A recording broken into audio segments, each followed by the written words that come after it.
नमस्कार। आज हम एक हालिया सियासी गहमा-गहमी पर थोड़ी बात कर रहे हैं। हमारे पास जो स्रोत हैं वो इशारा करते हैं एक बड़े आरोप की तरफ, वोट चोरी। जी। मामला शुरू हुआ कांग्रेस नेता राहुल गांधी के बयान से। उन्होंने कहा कि भाई बड़े पैमाने पर वोट चोरी हुई है और इसे सिर्फ कोई छोटी-मोटी गड़बड़ी नहीं बताया। कहा कि ये लोकतंत्र पर सीधा हमला है, एक सोची समझी साजिश।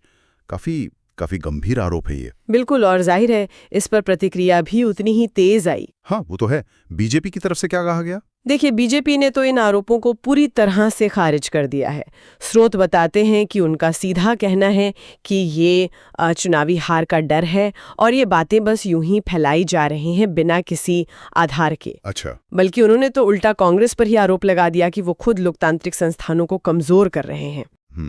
तो ये तो हो गई एक तरह की राजनीतिक बयानबाजी, आरोप प्रत्यारोप। लेकिन इसमें चुनाव आयोग का भी जिक्र है। उनका क्या रुख रहा है इस पर? हाँ, ये महत्वपूर्ण है। स्रोत बताते हैं कि चुनाव आयोग ने इसे हल्के में नहीं लिया है, बिल्कुल नहीं। उन्होंने इसे काफी गंभीरता से लिया है, ऐसा लगता है। अच्छा। जी, उन्होंने राहुल गांधी से साफ साफ कहा है कि भाई या तो आप सबूत लाइए इन आरोपों के समर्थन में। सबूत मांगे? हाँ, या फिर सार्वजनिक तौर पर माफी मांगिए। ओह, तो ये तो काफी सख्त स्टैंड है। बिल्कुल।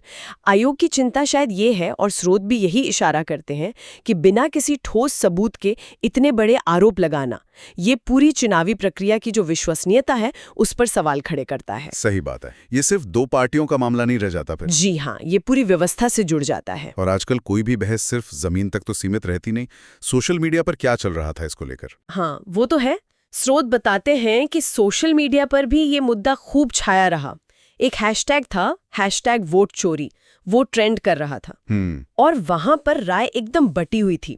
मतलब कुछ लोग कांग्रेस के दावों के साथ खड़े थे, तो कुछ बीजेपी का बचाव कर रहे होंगे। बिल्कुल वही टिपिकल सोशल मीडिया वाला माहौल, गर्मा गर्म बहस। तो एक तरफ ये तीखे आरोप हैं, दूसरी तरफ उतना ही कड़ा खंडन, फिर चुनाव आयोग का सख्त रवैया और सोशल मीडिया पर हंगामा। लेकिन क्या स्रोतों से ये पता चलता है कि इन आरोपों में वाकई कोई दम है, या ये सिर्फ चुनावी मौसम का एक दाव है? देखिए, यही तो सबसे बड़ा सवाल है इस वक्त। स्रोत हमें दोनों तरफ के दावे दिखाते हैं, चुनाव आयोग की प्रतिक्रिया भी बताते हैं, लेकिन किसी निर्णायक सबूत का जिक्र कहीं नहीं है, अभी तक तो नहीं। तो मतलब फिलहाल ये एक राजनीतिक चाल ज्यादा लग रही है, कह सकते हैं। पर चुनाव आयोग जिस तरह से सबूत मांग रहा है, वो इसे सिर्फ बयानबाजी से थोड़ा आगे ले जाता है। ये दिखाता है कि कम से कम संस्थागत स्तर पर इसे नजरअंदाज नहीं किया जा रहा। सही। तो अभी तक कुछ ठोस हाथ नहीं लगा है, सिवाय आरोपों और जवाबों के। जी। लेकिन इस सब का असर क्या होता है? मतलब इस तरह के आरोप जब लगते हैं। हाँ, यहीं पर हमें थोड़ा रुककर सोचना होगा।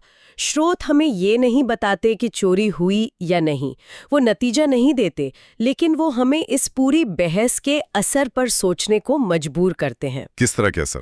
देखिए, जब इतने ऊंचे स्तर पर ऐसे आरोप लगते हैं, चाहे वो बाद में सही साबित हों या गलत, तो आम नागरिक का, वोटर का, चुनावी प्रक्रिया पर और चुनाव कराने वाली संस्थाओं पर जो भरोसा होता है, हाँ, उस भरोसे का क्या होता है?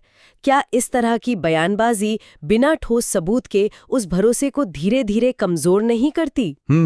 ये सोचने वाली बात है। जी, ये सवाल शायद इस बात से भी ज्यादा अहम है कि आरोप सच हैं या झूठ। उस भरोसे का क्या जो लोकतंत्र की बुनियाद है।